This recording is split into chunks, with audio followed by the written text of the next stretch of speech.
Very nice meeting you, sir. My name is Jong-woo Han. I'm the president of Korean War Legacy Foundation. I'm here in Ponce, Puerto Rico. It's February 13th, 2016. And it's great honor and pleasure to meet you and to hear your story about your service during the Korean War. So please introduce yourself. Please say your name and spell it for the audience. Well, my name is Jose, Jose Vargas, B like Victor, Argas, dash Franceschi, Franceschi. What is your birthday? Birthday, September 16, 1927. You born 2 years before the Great Depression. Very difficult time. I didn't remember. But I am originally born here in this city, in Ponce. Ah. So you born here, right here? Yeah, I'm a native of Ponce. I went through my school here, grammar, and until I graduated from Ponce High School in 1946. 1946. Yes. And what did you do after the graduation? After graduation, things were tough. Like you say, in 46, I didn't have, it was a big family. I didn't have an opportunity to go to college. All my friends went to college. So my father was a merchant marine, and he was stationed in San Francisco, California. It happens that he went to that Puerto Rican club in San Francisco, and when they asked him his name, where he was from, the president of that club was Puerto Rican. And his wife was taken when she was 1 year old to Hawaii on an immigration. And he said, well, I'm from Ponce, I'm married to a lady named Elena Franceschi. And she said, I am Franceschi, too. And you know, it happens that it was my mother's sister. They were born the same week from two different wives that my grandfather had. So I managed to go to San Francisco looking for Job? a job. Yeah. So what did you do? What kind of job did you? They gave me a job in a paint factory, Fuller Paint Factory in San Francisco, California. Did you know anything about Korea around that time? No, I didn't know about, when we take history, we more or less know that Korea was close to China and Vietnam and, on Asia, but we didn't know too much about Korea at that time. I mean, I'm going to ask a lot of questions to you, Good. but after all those years that you were in Korea, fought for the country, what do you think happened to you? What do you think? Why did it happen to you? Had you ever imagined that you will end up in a country like Korea and fight for it? What do you think about this? Why is it happening to you? Well, you know, we belong to the United States. We're a colony. We don't vote for the president, but he has the right to send us to war. So I was drafted, and I have to fight for the country. I mean, when you're a citizen, you have to defend your country. And the America was very friendly with South Korea. We were fighting communism at that time, so At the time, U.S. was not really friendly to South Korea. No, we didn't know each other. But anyway, when were you drafted? Do you remember? I was drafted in 1952 Oh, at Fort Ord in Fort Ord. Fort Ord, California. In California, Yep. Army? in the army. Yeah. Where did you get the basic? In Salinas, Salinas. California? in California. What was your specialty? Infantryman, and they gave us 6-week training. We hardly knew how to fire a rifle, and they put us on board on the General Walker ship, 7,000 troops. We were 30 days on the ship, Wow. a small ship. It was on that Pacific, it was terrific.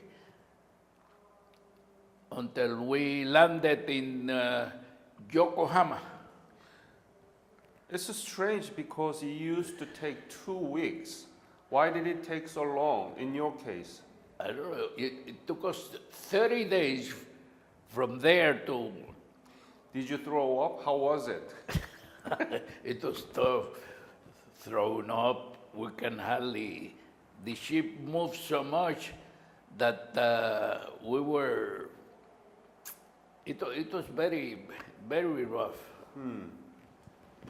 Were you afraid that you were going to go to Korea to fight there? Afraid, you're always afraid. You're always afraid. So when we landed there, they took us. When did you arrive in Korea and where? Well, we landed in Korea because they took us from Yokohama on a train to Sasebo. Yeah. And from Sasebo, they put us on big boats, and they went to Busan. Busan, okay. But you know what happened? How lucky I was that I took commercial course in Puerto Rico, and there was a captain that said, "Who knows how to type?" And I took typewriting. So they sit me on a typewriter there. All my friends went to the they put it on trucks. They give you the rifle and ammunition. And about 30 days later, I suffered an accident. I fell from a truck, and then I broke my kneecap. And in Busan, I was there, so they evacuated me to. Hospital ship? No, they took me to Kanaoka Oh. in Okinawa. in Kyoto, Japan. Kyoto, okay. I have it here. Yeah. I have some notes here. They took me to Osaka in Japan, Okay. and I was there for 8 weeks. They put me in a cast, Yeah. and they used me as an interpreter because when the people from the 66th Infantry Uh-huh. came, all the wounded soldiers, You mean 65th? 65th Infantry, Yes. was fighting in Korea. Yeah. So at that time, I didn't know. I knew that there were Puerto Rican troops in there, but I didn't know anything about the 6th Infantry. So in Japan, they used me as an interpreter for all the Puerto Rican Spanish-speaking. So they sent me back again to Busan. So you have such a good luck with the jobs. You were able to type, so typewriting, and then now you speak Spanish so that you are interpretation. Yeah, as an interpreter. So I managed, they used to put all the Spanish-speaking soldiers, they put them to the 3rd Division of in which the 65th Infantry belongs to.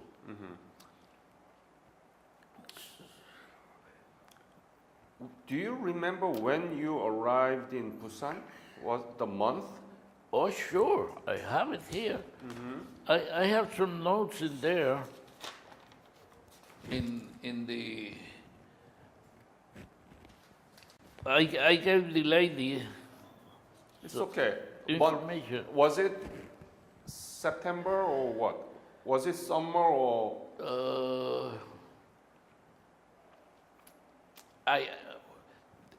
The lady, Yeah. I have the Okay, it's pamphlet okay. in It's there. okay. How was Busan at the time that you were there? Tell me, describe the scene and the people there. How was it? It was crowded because they were just trying to get away from the fight. It was, you can hardly walk on the street there. Wow. With so many people, and people sleeping on the streets or wherever they could find. It was very tough, I tell you. I guess that they would not have much food to eat, right? That's right. Tell me those things. I mean, Well, at that time, the roads were not very good. They were dirt roads. The transportation was, they used people, these carts that they pull it. It was a very tough in 1946 life. what were you thinking when you saw so many people virtually living in the street without much things to eat? What were you thinking when you saw them? Well, when I saw them, I figured out the life in the United States at that time. What a difference. What a difference. It was a big difference. And I didn't know how much poverty was. And it was a lot of, I tell you, even the women, the girls, they used to, instead to get some money, they offer themselves for Prostituting. prostitution. Yeah, Yeah. That's the cruel days. it was very, very, very sad, very cruel. So what was your unit? Where did you belong to, and what did you do? Tell me about the typical days of your routine works. Well, when I went to Busan, I was assigned to a post office job. I used to work in the post office, taking the letters and packages for people, for soldiers. And I work as a clerk in there. That's very interesting. You must have seen so many different kinds of items, right? What are those? I mean, tell me. I did interview a lot of Korean War veterans, and they told me that they wrote letter back to them, and they received the letters from their family. Sometimes they received the cookies or something to eat from their own family while they were in Korea. That's amazing. Yeah, but what happened is here in Puerto Rico, they used to pack and send to Korea typical food in cans. They put it in there, and they put it, and they send all kind of typical food, and then people used to write letters to soldiers, even if they don't know them, telling them, so they can bring the morale up. Yeah, that's nice. To the soldiers. It was a tradition of Puerto Rican. How many letters did you process on average? How many letters? Thousands of letters. It was amazing. Sometimes the soldier received them 2 or 3 months after they were written, because they moved the units from one place to the other. So we sent letters to Seoul, and by that time the unit was some other place, so they sent them back for us to hold them until we can, they gave us instruction where they will be, so we forwarded them.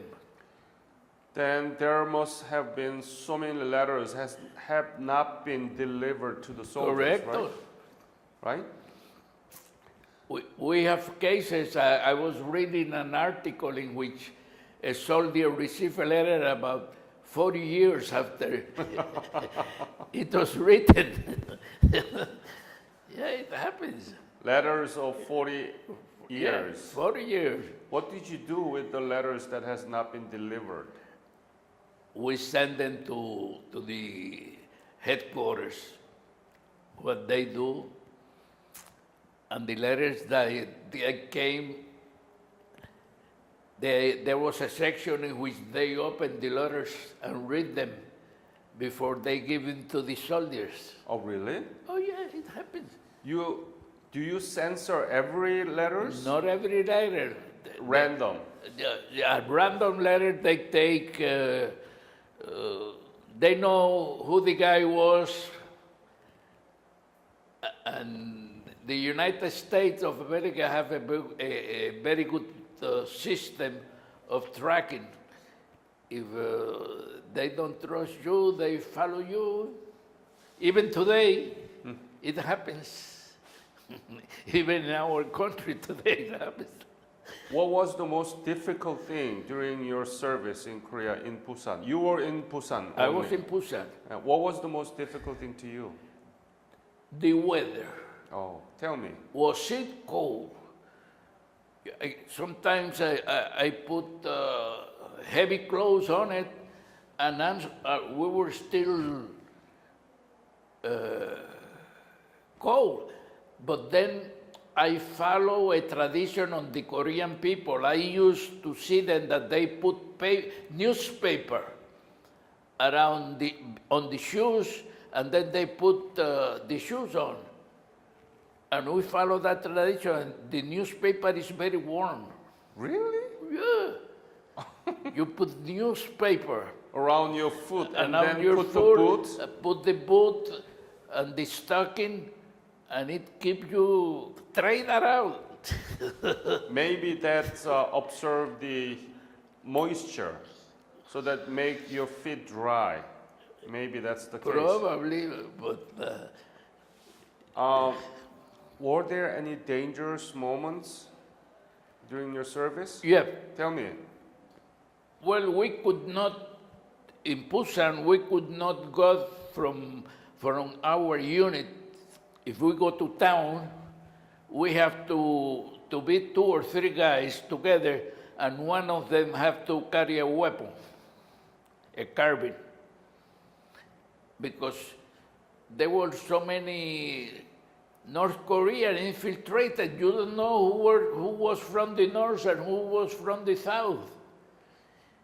Sometimes even when we were having dinner, chow, in the line, sometimes appears one guy, a North Korean guy, shooting. You could not distinguish. That's right. It's not from the south. They are the civilian clothes, right? And they are all Koreans. All Koreans? So you never tell. That's right. Were you afraid? Yes, sir. Yeah. Did you write a letter back to your family? Did you have a girlfriend at the time, or I was married. you was married? Yeah, I was married at that time. And then I was working on the office, on the headquarters, and there was a memorandum in which they say that any Spanish-speaking personnel can ask to be traded to the 66th Infantry. Why? Because there were some soldiers like me that at that time we could not, we didn't speak the language so good at that time, so we cannot follow the instructions. Right. So did you actually transfer yourself to the 6th? I asked because that's why when my wife was going to have a baby, there was a memorandum in which I could ask for an emergency leave. And then I asked for an emergency leave through the Red Cross. And it was granted to me. And from Busan, I came to Puerto Rico. That's very good. And then I was transferred to Japan, from Japan to Guam, from Guam to Hawaii, from Hawaii to San Francisco, because I was drafted in San Francisco, but my wife was here in Puerto Rico. They told me, you are home. If you are going to go to Puerto Rico, you have to be on your own. So I went to the Red Cross and asked the Red Cross for money for transportation. So they gave me money, and then I crossed the United States on train and on Greyhound until I came to Mobile Air Force Base in Alabama. And from Alabama, I was there. I saw a lot of Puerto Rican soldiers. And there was, they were going to go to Camp Kilmer, New Jersey. But then I saw them stranded looking around for a day or two. I have to wait until I have transportation, free transportation on that base to fly to Puerto Rico. There was a Puerto Rican officer that was from Bend in Georgia, all dressed up, sharp and nice. When you come from Korea to Japan, they take all your clothes. The only thing they leave you is the shoes, the boots. That's we don't bring any disease, any infections. So my clothes that they gave me, it is not as sharp as they look in the picture. They were not tied. It was so this lieutenant, Puerto Rican lieutenant, because he saw me the 3rd Division and the Puerto Rican garita that I have in my shoulder. They told me, you don't look like a soldier. And I said, well, sir, I come from Korea. And I'm lucky that I am here now. You say you are from Fort Bend in Georgia. You just graduated from Fort Bend in Georgia. You're going to go to Korea now. And in Korea, the first one that goes in front are the lieutenants, second lieutenant. When you're fighting, the second lieutenant is the leader that is in front. Yeah. And that's the guy that gets killed first. Yep. So I told him, I hope you can make it back. I made it back. I have problem with him because he was coming to Puerto Rico too. And there was a list of 17 seats. And he was number 17. Yeah. But when I came, I have emergency leave 1A, that the only one that can bounce you from a plane is the President of the United States. So when I came, I make number 1. And he was 17, he was standby. Something happened that He hated you. no, something happened. When he found that out that I was number 1 and he was standby, something happened that one soldier didn't show up and he made the plane. Oh, okay. Went to Puerto Rico. I landed in Aguadilla. From there, I found a friend of mine that was in the Air Force. He was a sergeant. He told me, where are you going from? Where you coming from? I said, from Korea, but I'm home. And he said, geez, the letters here, it says you will arrive in Puerto Rico on or about. It doesn't say the date. So I'm going to give you a fake ID. You go to Mayagüez, and from Mayagüez, go to Ponce, stay home 2 or 3 days or a week, and then go to Fort Buchanan. And that's what I did. You are a lucky man. And when I went to Buchanan, that I presented myself, the sergeant there told me, he say, where you come from? I say, from Mobile Air Force Base, Alabama.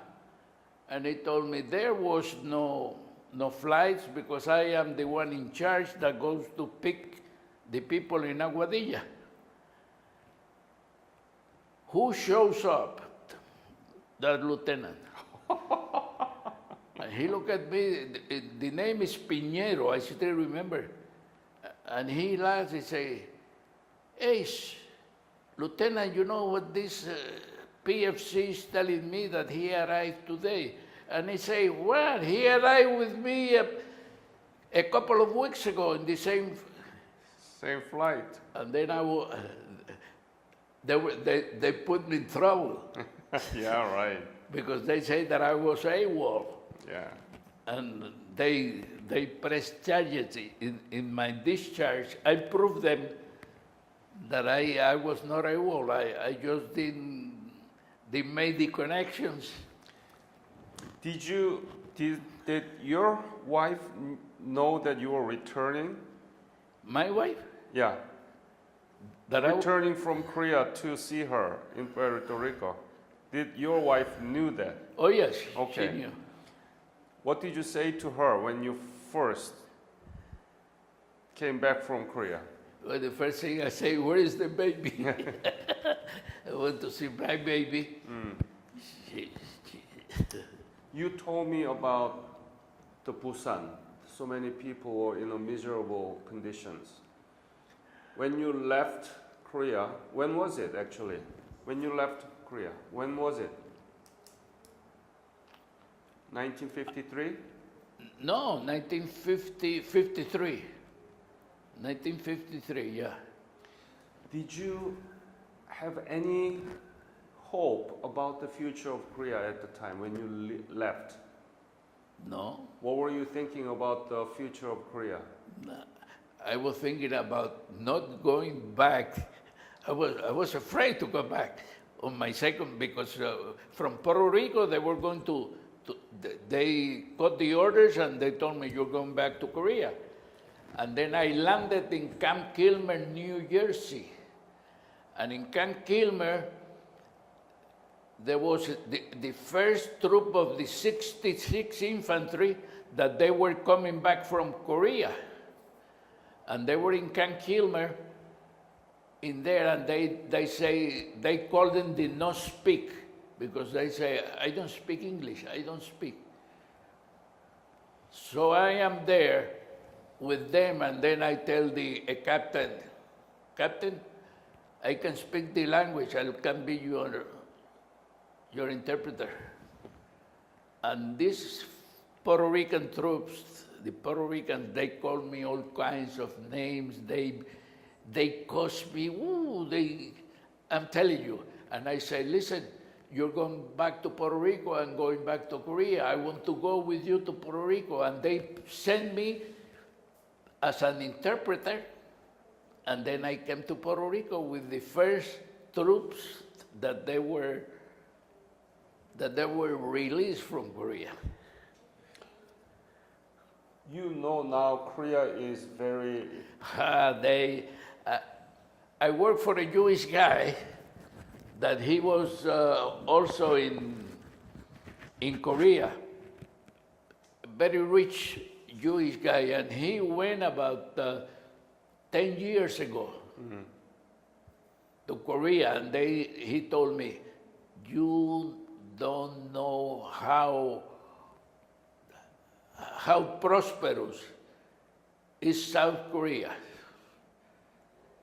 I never have an opportunity to go back.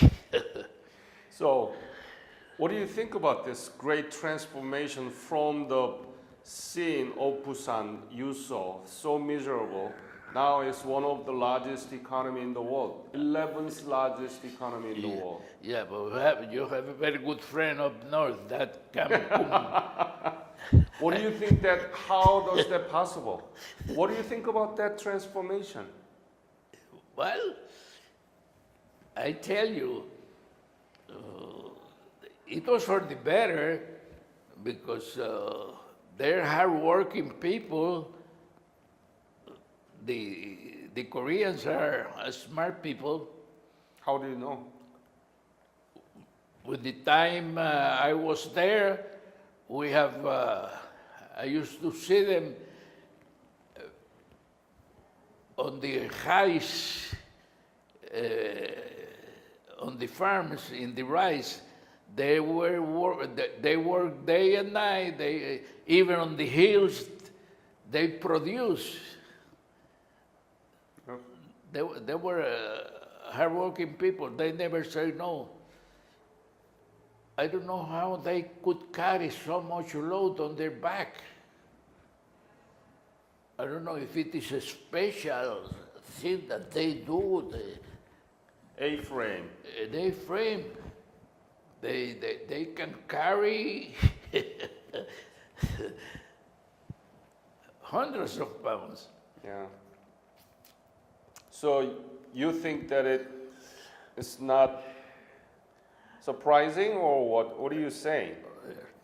I would like to go back to Korea, to Busan, and that would be, let's see, if I win the lottery, I go back there.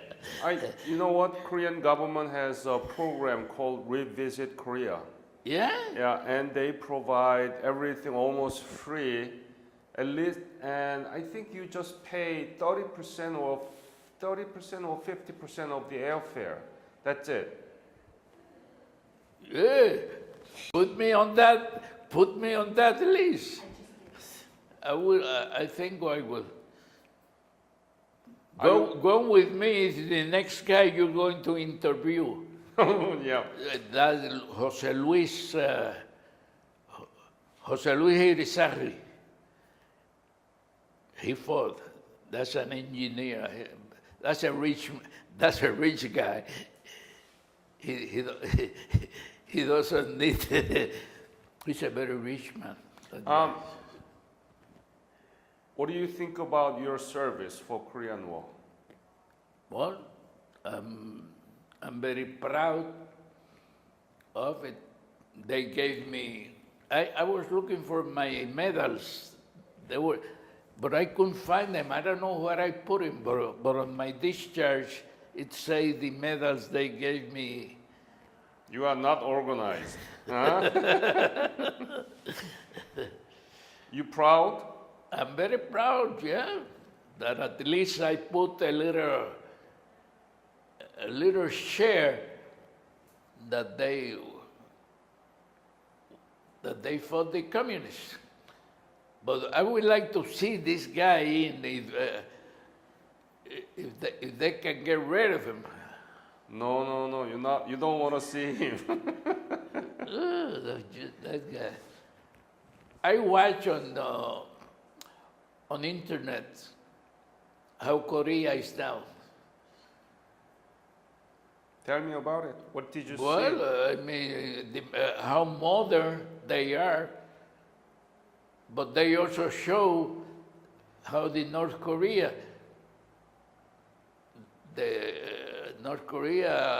they say is have a lot of poverty.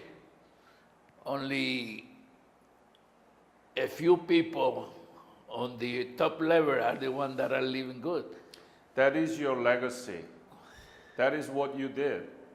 You went to country you never knew before. You fought for there, Yeah. and you gave us opportunity to rebuild our nation.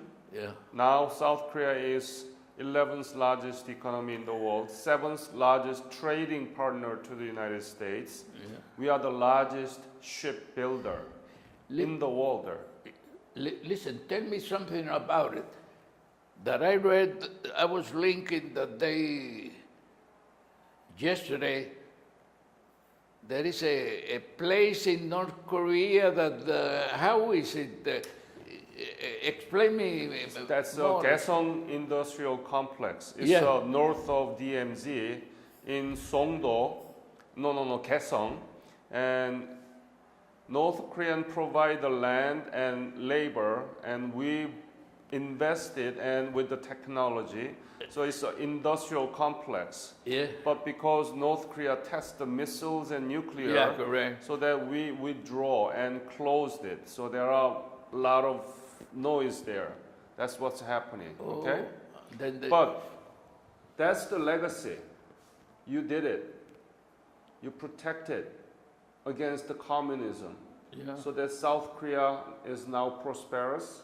North Korea, one of the most isolated country with the poverty. So that's why it is important to teach what you did to our young children. My question will be this: do you think South Korea? I know they are well prepared. He is now interviewing me.